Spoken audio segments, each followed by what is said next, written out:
Poof. What's up, everyone? Alex here from Computer Headquarters, and I am very excited and very tired right now because it's like 1 in the morning, and I've got some huge news for my Tri-Charge Stacking Slayer build here in 3.26 POE 1. I made a double power charge helmet today. I've been working on it for about a week. It's a very expensive project. If you've watched any of my recent videos about my Tri-Charge Stacking Slayer, I've mentioned that I had a pretty awesome sale of a sword that I sold for 1 mirror. And that really funded this project that I wasn't sure if I'd ever be able to actually afford to do. So that was pretty awesome. That came through, but it's been quite the grind. But I did get lucky because I beat the average amount of attempts that it would take. And also for anyone that watched any of my videos last league, I did a double power charge helm last league as well. It was a ton of work. Maybe it was more. I'm not sure. I think I'd have to ask David Brimbor. I made a video about that as well with a joke about myself being Sauron and David, who is my buddy who helped me craft that helmet, he was David Brimbor. If you've seen Lord of the Rings, then maybe you'd understand. But in any case, I think I may have done this last time, but it's a toast here. I've got my favorite celebration drink here, which is the Balvenie 25-year-old Scotch. It's very, very rare, and I barely ever drink it. And I know it's very corny to drink it over a video game thing, but that's what we're doing here. That's what we're doing because this was a lot of work. So we got a nice little pour here. Cheers, everybody. All right, let's take a look at the helm. That's the PowerPoint. Here's the game. So I will admit, it's nowhere close to as good as the one I made last league, but we had a different way of crafting it this league than we did last league because they changed the recombinator. So this was the way, and it's the double power charge helmet. And could my ES have been better? Sure, but it's still really good. And also it has chaos resistance. That was unlucky, but hey, it is what it is. It is what it is. I've got energy shield recharge rate, tier 5 lightning resistance, and a chaos res. Like, none of that stuff's good, but at least it got the power charges, and at least we've got a decent chunk of energy shield. So let's talk about how difficult it is to craft one of these. And I forgot to mention, of course, it's also Crusader and Warlord Exalted, so that my quest to wear 6 Crusader items for another power charge can be completed. It is now completed. I'm going to make another video about my build now because I am now wearing 6 items that are Crusader, including the helmet. And yeah, so that made it a little bit more expensive because you have to factor in the Awakener Orb because of the double influence. All right, I have a carefully crafted PowerPoint here for you folks. I just kind of took the old PowerPoint from last league and just kind of changed things how they needed to be changed. But last league, David basically did all the work, and this league, I actually did pretty much all of the work. David coached me through a lot of it, but once he coached me enough, I could just kind of go on my own. And I did record some of the whiffs, if you want to call them whiffs. And I will also say that I think we hit around 25 attempts is when it hit, somewhere in that ballpark. And I did have some decent success selling some of the whiffs so far. I still have a decent inventory of them left as well, of things that didn't hit. But I will, at the end of this video, show some of the clips I have if I can find some. I think I have some clips. I did not record when I hit it, though. I was at work with, actually, David and I worked together. So we were at work, we were working, we were on our lunch break today, and I don't usually record at work, so I just wasn't recording it. And, of course, that's when it hit. And it was the 4th attempt I only had 4 attempts ready for my lunch break. So it hit on the last one. Okay. One helm to rule them all. Double power charge helm funnel. This is just like the basic overview. You have to obtain your base, sacred orbit up, double influence it, obtain a power charge, craft it, take it to the double corrupt temple, and pray. So that's easy, right? Okay, so double influence Lich's Circlet, 5 ways to get this, and by it can't be corrupted, it can't be mirrored.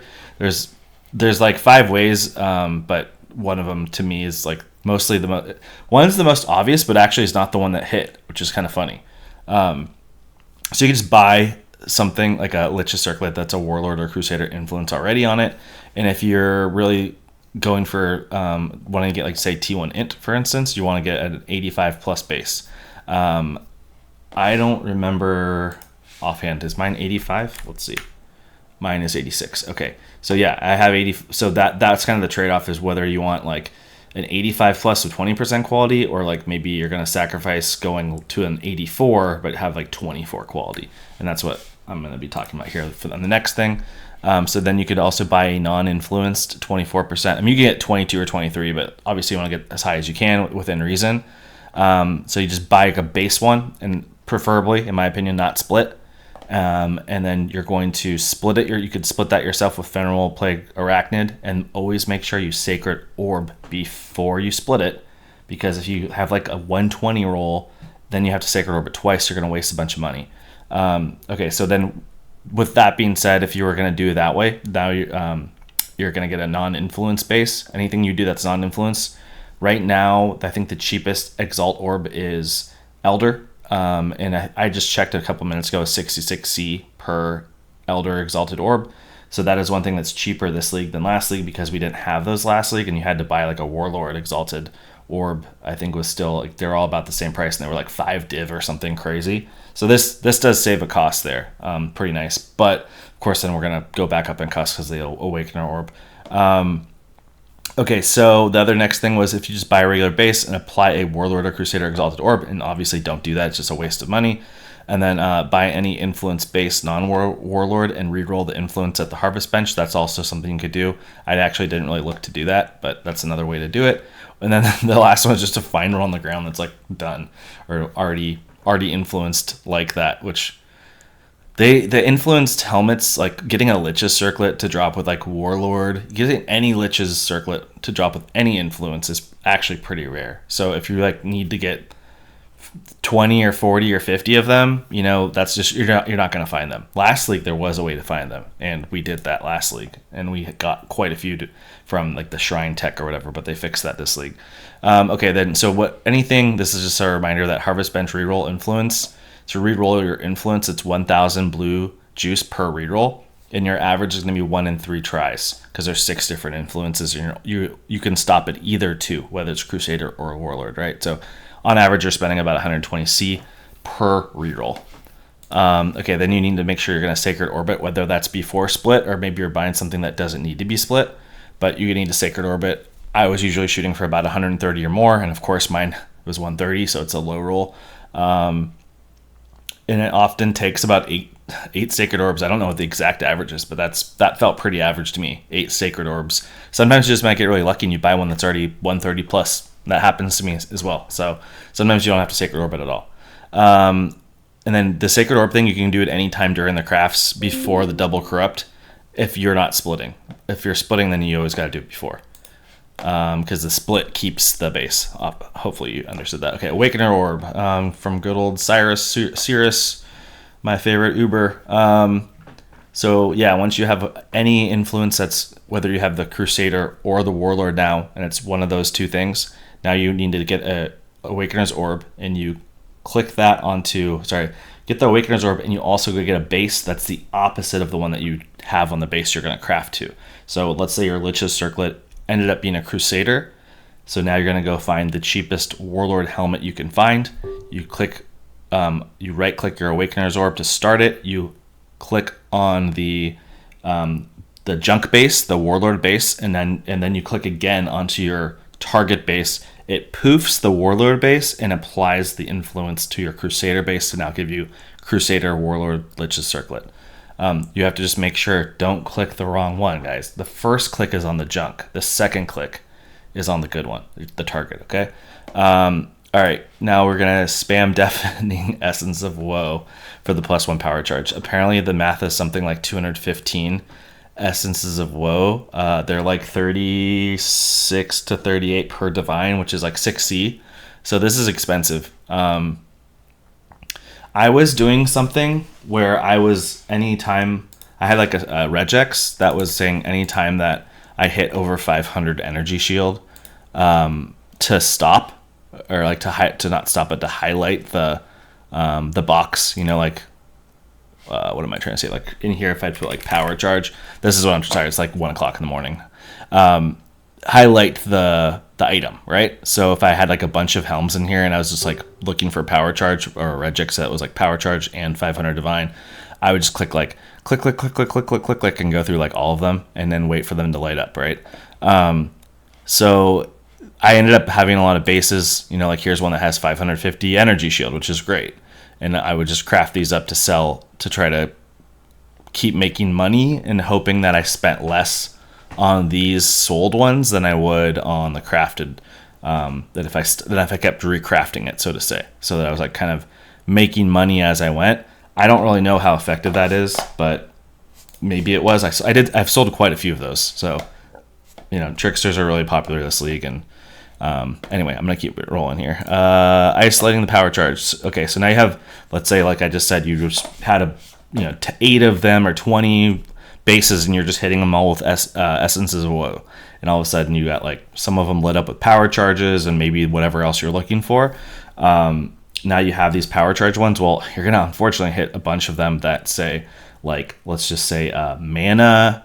So you've got your deafening essence of woe, T1 energy shield. You have your power charge, and then you get, a lot of times, unfortunately, you get this other junky prefix like mana or something like that, right? And you're like, oh crap. So you can't roll with that, guys. You have to get rid of it. So you have to annul it, and that's just, it feels bad, right? Because how many times did I annul off the power charge? I don't know, 5 times maybe. And every time you do that, you're like, oh, I just annulled off 215 deafening essences of woe in a lot of time, right? So then you have to go back and try again. It's a lot of failing to win, right? So anyway, that's what you got to do. So you got to clean it up, and then once you get an open prefix, you can craft energy shield percentage, and depending on, there's a bunch of, I don't want to get into all the different scenarios where, like, if this happens, like I'll just say this, if you got rid of your essence modifier as well, your essence prefix, but you kept the power charge, but you also got rid of, like, say, the mana, so now you only have 1 prefix and it's +1 power charge, you can multi-mod, and then you can do both energy shield crafted. And actually, is that what I ended up with on mine? I actually can't remember. Let's see. No, I didn't end up with that on this one, but I probably have like a bunch of them in here that, like this right here. So, and then you might have to divine those depending on how poorly or how good they roll on the double craft. You might need to divine them. So that's just another thing to look at. Okay, so let's just say now you've got your power charge helmets, you got a bunch of them, and you need to prep them. So you want to make sure, if, for instance, if they weren't like 24 qualityed ones, that you always make sure they're qualityed up to 20 with armor scraps. Sacred Orb, we already talked about that. Divine them if you need to divine them. If there's a resist on there that you need to change, make sure you change that resist now, because if you are going to double corrupt it, you're never going to be able to change that resist again. You want to craft your ES if you need to do that. Sometimes you do, if depending on like this one that I have here, I would have re-rolled this over and over again. I think if I remember correctly in this one, I would go like keep rolling until I get to 74, perfect 74. It hit like 72, 73 like 10 times and no 74s. I think I'd spent like 50C or 100C on this thing, and I was getting pretty annoyed. So I saw 73 pop up and I settled. That's not a big deal. You can do that. And then a lot of times you'll be left with some suffixes open. You just have to exalt slam them. There's really nothing else you can do. You just exalt slam and hope for something good. And as you saw mine, it didn't hit that great, and I'm fine with that. Okay, because I just wanted ES and I wanted the power charge. That's really what I was going for. Anything else is just nice if it gets there. Okay, double corrupting. So here's the math of double corrupting for anyone that doesn't know the math. You have a 25% chance that poof, it's gone. You have a 25% chance that it just turns into all white sockets. You have a 25% chance that it becomes a completely different rolled item. and then you have a 25% chance to hit a double corruption. Okay, so what does matter, what does matter is within this 25% chance that you're hitting the double corruption, how that math works out for the power charge. Okay, so I'm going to explain that because a lot of people will forget to factor the second roll. So there are 23 different total corruption possibilities, and they're all weighted the same. Okay, so you have a 1 in 23 chance to get a power charge on the first roll, which is not a very good percentage. But on the second roll, that whatever you hit on your first roll is now removed from the pool. So it's a 1 in 22 on the second roll, so it's a little bit better percent chance. And when you stack them together, which it is stackable, you now are at about an 8.8% chance if it rolls, if it double corrupts, that you're going to get a power charge, and that's about a 2.2% chance in general when you take into account all the options of the poof, the white sockets, etc. So 2.2% means that you have about 45 tries at this to hit the +1 power charge. And when you look at how much money that costs, actually, I should just say what that ends up being. Because I think it's something like 16 divine-ish is what I calculate. So times 45. 720 div. That's a lot. That's like almost a mirror of trying. And if you are unlucky, it could go way over a mirror, because this is all just purely luck thing. All right, so here's my math of what I estimated the cost was. So like a 24% base, which is mostly what I bought. Is, like I said, it's kind of funny that mine isn't a 24%er, because most of my stuff was 24%. That one I got, I think I just bought a Crusader base that I forgot for cheap, and then Awakener orbed it. Okay, FP, that's Fenwal Plagued Arachnid. To split a 24% base, so those are usually like 35C. Then you're going to buy an Elder Exalt for 66. A Sacred Orbs, you're probably going to roll about 4 Sacred Orbs onto your item for another 180 total C. Reroll something. Oh, reroll Influence, sorry. At the Harvest Bench, your average is 3 times, and it's 42C a try, so 126C there. Awakener's Orb is 800C. Your donor base you have to go shop for is like 10C. Woe spamming is like almost 1300C. Annuls, not a big deal, but usually like maybe like 8C total. You might have to exalt once. The math's wrong here. This is supposed to be 27. That's supposed to be 27. It's not going to fix the math at the bottom though. Forgive me. Then a lot of times you're going to have to do prefixes can't be changed. You might want to do that with like a crit reroll on the Harvest Bench. I did that a couple times too. It just depends on what you get. Sometimes you're going to do that. Sometimes you're going to do multi-mod, like I said earlier. But if you have to do either of those things, you're adding another 2 div, which is another 430C. You might have to re-roll the craft a bunch of times, like 10 times even sometimes. Sometimes it's a lot more, but I think on average maybe 10. So that's like another 20C. And then the temple itself, they're usually like 1.5 to 2, but as I was going, they started to become more like 2, especially if you're trying to double corrupted jewel while you're in there, which is pretty smart to do. Might as well make some extra money while you're doing all these attempts. You might as well try to get the boss, because actually one of my boss attempts, he did drop a 13 divine vial of whatever it was called. But in any case, this turns out to be just over 3400 C, which is about 16 divine. Yay, you guys know Yay over here. Everyone's talking about him right now in POE. I don't know if you guys have noticed that, but everyone's always talking about Yay. It's pretty cool actually that he's like kind of making a comeback, and everyone's really liking him, even though he's having a hard time with his Shanghai concert. So anyway, this is what I turned out with, as I mentioned, and now that I have this, I can get my extra power charge. So not only am I getting a power charge here, I'm getting another power charge. So this is like a triple power charge helmet for me this league, which is awesome. I am now officially at, let's just show it, 14 charges. So 14 power charges, 14 frenzy charges, and 14 endurance charges, which is pretty sick.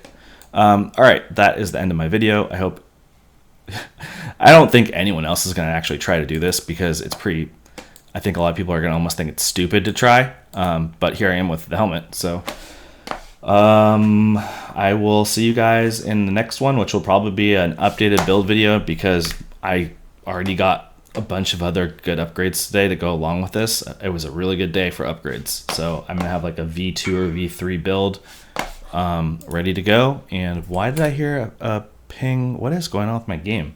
Do you guys see this? What is that? I heard a trade noise. What is going on here? I don't know. Okay. Okay, bye.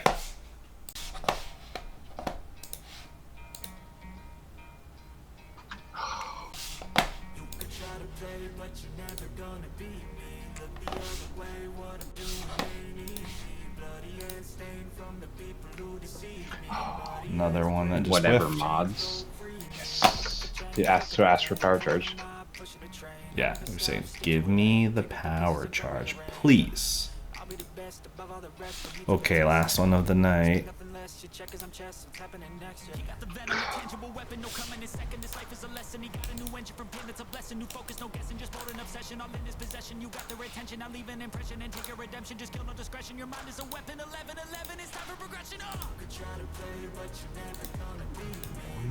More down to.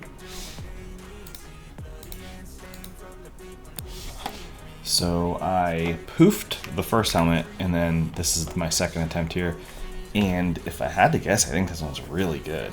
Socketed Trapper Mine Gems. I feel like there's a lot of popular Trapper Miner, you know, whatever, Frost Blink of Wintry Blast Mines, all that kind of stuff. And then Socketed Skill Gems getting 90% cost and reservation multiplier. I think this could be worth something. I'm going to put for like 100 divine and see what happens. But yeah, so a poof and a hit.